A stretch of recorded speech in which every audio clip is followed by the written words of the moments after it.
حضرت مالک بن دینار رحمۃ اللہ علیہ فرماتے ہیں، ایک مرتبہ حج کے موسم میں خانہ کعبہ کا طواف کر رہا تھا۔ حاجیوں اور عمرہ کرنے والوں کی اتنی کثرت تھی کہ انہیں دیکھ کر تعجب ہوتا۔ میرے دل میں یہ خواہش ابھری کہ کاش کسی طرح مجھے معلوم ہو جائے کہ ان لوگوں میں سے اللہ عز و جل کی بارگاہ میں کون مقبول ہے، تاکہ میں اس کو مبارک دوں، اور جس کے بارے میں معلوم ہو جائے کہ یہ مردود ہے اور اللہ عز و جل کی بارگاہ میں اس کا حج قبول نہیں، تو اس کو نیکی کی دعوت دوں اور اس کے لیے دعا کروں۔ جب رات کو میں سویا تو خواب میں کسی کہنے والے نے کہا، اے مالک بن دینار، تو حاجیوں اور عمرہ کرنے والوں کے بارے میں فکر مند ہے تو سن، اس مرتبہ اللہ عز و جل نے ہر چھوٹے بڑے، مرد و عورت، سفید و سیاہ رنگت والے، عربی و عجمی، الغرض ہر حج اور عمرہ کرنے والے کو بخش دیا، لیکن ایک شخص کی مغفرت نہیں کی گئی۔ اللہ عز و جل کا اس شخص پر بہت زیادہ غضب ہے اور اللہ عز و جل اس سے ناراض ہے۔ اس کا حج قبول نہیں کیا گیا بلکہ اس کے منہ پر مار دیا گیا۔ حضرت سیدنا مالک بن دینار رحمۃ اللہ علیہ فرماتے ہیں، اس خواب کے بعد میری جو حالت ہوئی اسے اللہ ہی بہتر جانتا ہے۔ میں نے یہ گمان کر لیا کہ وہ مغضوب شخص شاید میں ہی ہوں اور اللہ عز و جل مجھ سے ناراض ہے۔ میں بہت پریشان رہا، سارا دن اس غم اور فکر میں گزر گیا۔ پھر دوسری رات تھوڑی دیر کے لیے میری آنکھ لگی تو پھر مجھے اسی طرح کا خواب نظر آیا اور ایسی غیبی آواز سنائی دی۔ پھر کہا گیا، اے مالک بن دینار، تم وہ نہیں جس کا ذکر کیا جا رہا ہے، بلکہ وہ تو خراسان کا ایک شخص ہے جو بلخ شہر میں رہتا ہے۔ اس کا نام محمد بن ہارون بلخی ہے۔ اللہ عز و جل اس سے شدید ناراض ہے، اس کا حج قبول نہیں ہوا اور اس کے منہ پر مار دیا گیا۔ حضرت سیدنا بن مالک دینار رحمۃ اللہ علیہ فرماتے ہیں، میں صبح خراسان سے آئے ہوئے حاجیوں کے قافلے میں گیا، انہیں سلام کیا اور ان سے پوچھا، کیا تم میں بلخ شہر کے حجاج بھی موجود ہے؟ انہوں نے کہا، ہاں، ہم میں بلخ کے کئی حاجی موجود ہے۔ میں نے پوچھا، کیا تم میں کوئی محمد بن ہارون بلخی ہے؟ انہوں نے کہا، مرحبا، اس نیک شخص کو کون نہیں جانتا، اس سے بڑھ کر عابد و زید پورے خراسان میں کوئی نہیں۔ حضرت سیدنا مالک بن دینار رحمۃ اللہ علیہ فرماتے ہیں کہ مجھے ان لوگوں کی زبانی اس کی تعریف سن کر بڑا تعجب ہوا، کیونکہ خواب میں معاملہ اس کے برعکس تھا۔ بہرحال میں نے ان سے پوچھا، اس وقت وہ کہاں ہے؟ لوگوں نے کہا، وہ 40 سال سے مسلسل روزے رکھ رہا ہے اور ساری رات عبادت میں گزار دیتا ہے۔ اگر تم اسے تلاش کرنا چاہتے ہو تو مکہ مکرمہ کے کسی ٹوٹے پھوٹے مکان میں تلاش کرو، وہ ایسی جگہوں میں قیام کرتا ہے۔ ان لوگوں سے یہ معلومات حاصل کرنے کے بعد میں مکہ شہر کے ویران علاقے کی طرف گیا اور اس ابن ہارون کو ڈھونڈنے لگا۔ بالآخر ایک دیوار کے پیچھے میں نے ایک شخص کو دیکھا۔ میں نے جان لیا کہ یہی ابن ہارون ہے۔ اس کی حالت یہ تھی کہ اس کا سیدھا ہاتھ کٹا ہوا تھا اور اس ہاتھ کی ہڈی میں سوراخ کر کے زنجیر ڈال دی گئی۔ ابن ہارون نے اپنے کٹے ہوئے ہاتھ کو زنجیر کی مدد سے گردن سے لٹکایا ہوا تھا۔ اسی طرح اس نے اپنے قدموں میں بھی بیڑیاں ڈال رکھی تھی اور وہ مشغول عبادت تھا۔ جب اس نے میرے قدموں کی آہٹ سنی تو وہ میری طرف متوجہ ہوا اور کہنے لگا، اے اللہ عز و جل کے بندے، تو کون ہے اور کہاں سے آیا ہے؟ میں نے کہا، میرا نام مالک بن دینار ہے اور میں بصرہ کا رہنے والا ہوں۔ وہ کہنے لگا، اچھا، تم ہی مالک بن دینار رحمۃ اللہ علیہ ہو، جن کی علمیت اور زہد و تقوی کے ڈنکے پورے عراق میں بجتے ہیں؟ میں نے کہا، عالم تو اللہ عز و جل کی ذات ہے اور زاہد و عابد حضرت سیدنا عمر بن عبد العزیز رحمۃ اللہ علیہ المجید ہے۔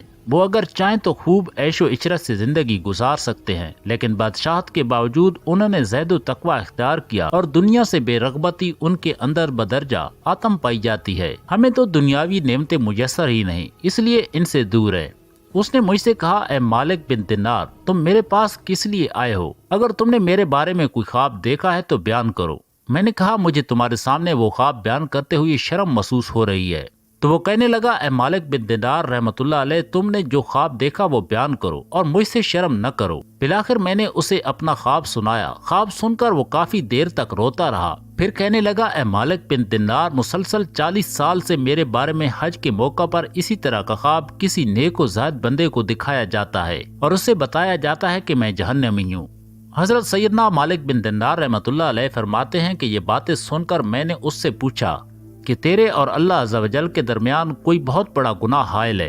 اس نے کہا، ہاں، میرا گناہ زمین و آسمان اور عرش و کرسی سے بھی بڑا ہے۔ میں نے کہا، مجھے تم اپنا گناہ بتاؤ تاکہ میں لوگوں کو اس کے ارتکاب سے بچاؤں اور انہیں اس گناہ سے ڈراؤں جس کی سزا تم بھگت رہے ہو۔ وہ کہنے لگا، اے مالک بن دینار رحمۃ اللہ علیہ، میں شراب کا عادی تھا اور ہر وقت شراب کے نشے میں مدہوش رہتا۔ ایک مرتبہ میں اپنے ایک شرابی دوست کے پاس گیا، میں نے وہاں خوب شراب پی۔ جب مجھ پر نشہ طاری ہونے لگا اور میری عقل پر پردہ پڑ گیا تو میں نشے کی حالت میں گرتا پڑتا اپنے گھر پہنچا۔ اور دروازہ کھٹکایا۔ میری زوجہ نے دروازہ کھولا، میں گھر میں داخل ہوا تو میری والدہ تندور میں آگ جلا کر لکڑیاں ڈال رہی اور اس میں خوب آگ بھڑک رہی تھی۔ جب میری والدہ نے مجھے نشے کی حالت میں دیکھا تو میری طرف آئی، میں لڑکھڑا کر گرنے لگا تو اس نے مجھے تھام لیا اور کہنے لگی آج شعبان المعظم کی آخری تاریخ ہے اور رمضان المبارک کی پہلی رات شروع ہونے والی ہے۔ لوگ صبح روزہ رکھیں گے اور تیری صبح اس حالت میں ہوگی کہ تو شراب کے نشے میں ہوگا، کیا تجھے اللہ عز و جل سے حیا نہیں آتی؟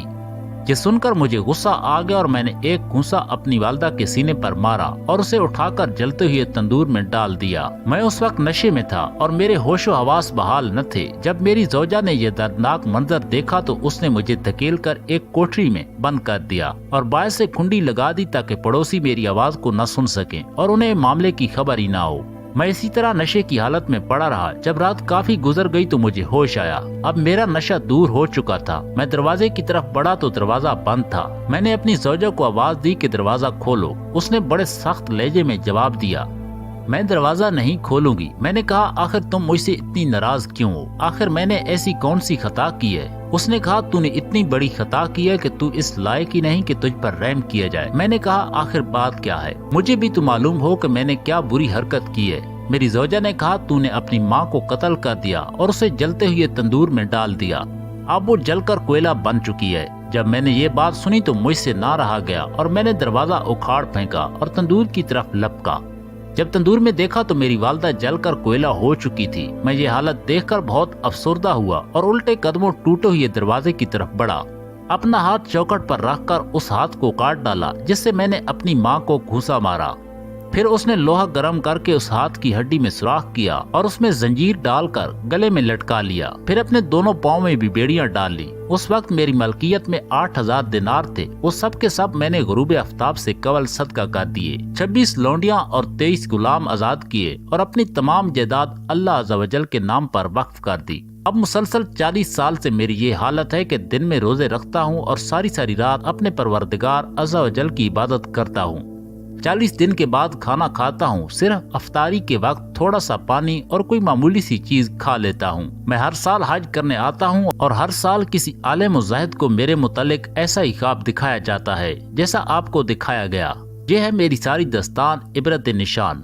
حضرت سیدنا مالک بن دینار رحمۃ اللہ علیہ فرماتے ہیں، یہ سن کر میں نے اس کی چہرے کی طرف اپنا ہاتھ بڑھایا اور کہا، اے منحوس انسان، قریب ہے کہ جو آگ تجھ پر نازل ہونے والی ہے وہ ساری زمین کو جلا ڈالے۔ پھر میں وہاں سے ایک طرف ہو گیا اور ایک جگہ چھپ گیا تاکہ وہ مجھے نہ دیکھ سکے۔ جب اس نے محسوس کیا کہ میں جا چکا ہوں تو اس نے اپنا ہاتھ آسمان کی طرف اٹھایا اور اللہ عز و جل سے اس طرح مناجات کرنے لگا، اے غموں اور مصیبتوں کو دور کرنے والے، اے مجبور اور پریشان حال لوگوں کی دعائیں قبول کرنے والے، اے امیدوں کی لاج رکھنے والے، اے گہرے سمندروں کو پیدا کرنے والے، اے میرے پروردگار عز و جل، اے وہ ذات جس کے دستے قدرت میں تمام بھلائیاں ہیں، میں تیری رضا چاہتا ہوں اور تیری ناراضگی سے پناہ مانگتا ہوں۔ تو اپنے عفو و کرم کے صدقے مجھے عذاب سے محفوظ رکھ اور مجھے اپنی ناراضگی سے بچا۔ میں کمہاکا تیری تعریف نہیں کر سکتا، تو ایسا ہے جیسا تو نے اپنی تعریف خود بیان فرمائی۔ اے میرے رحیم و کریم پروردگار، تو میری امیدوں کی لاج رکھ لے۔ بے شک میں تجھ سے تیری رحمت کا طالب ہوں، مجھے یقین ہے کہ تو میری دعا کو رد نہیں کرے گا۔ میں صرف تجھ ہی سے دعا کرتا ہوں، اے اللہ عز و جل، موت سے پہلے مجھے اپنی رضا کا مزدہ سنا دے اور مجھے اپنے عفو کرم کی ایک جھلک دکھا دے۔ حضرت مالک بن دینار رحمۃ اللہ علیہ فرماتے ہیں کہ اس کی یہ رقت انگیز مناجات سن کر میں اپنی منزل کی طرف لوٹ آیا۔ پھر جب رات کو نیند آئی تو دل کی آنکھیں کھل گئیں۔ مجھے خواب میں پیارے آقا مدینہ والے مصطفیٰ صلی اللہ علیہ وسلم کی زیارت ہوئی۔ آپ صلی اللہ تعالی علیہ وسلم نے ارشاد فرمایا، اے مالک بن دینار، تو لوگوں کو اللہ کی رحمت اور اس کے عفو کرم سے مایوس نہ کر۔ بے شک اللہ عز و جل محمد بن ہارون کے افعال سے باخبر ہے اور اللہ عز و جل نے اس کی دعا قبول فرما کر اس کی لغزشوں اور خطاؤں کو معاف فرما دیا۔ تو صبح اس کے پاس جانا اور اس سے کہنا، بے شک اللہ عز و جل بروز قیامت میدان حشر میں تمام اولین و آخرین کو جمع فرمائے گا۔ اگر کسی سینگ والے جانور نے بغیر سینگ والے جانور کو مارا ہوگا تو اس کا بدلہ دلوائے گا اور ذرے ذرے کا حساب لے لے گا۔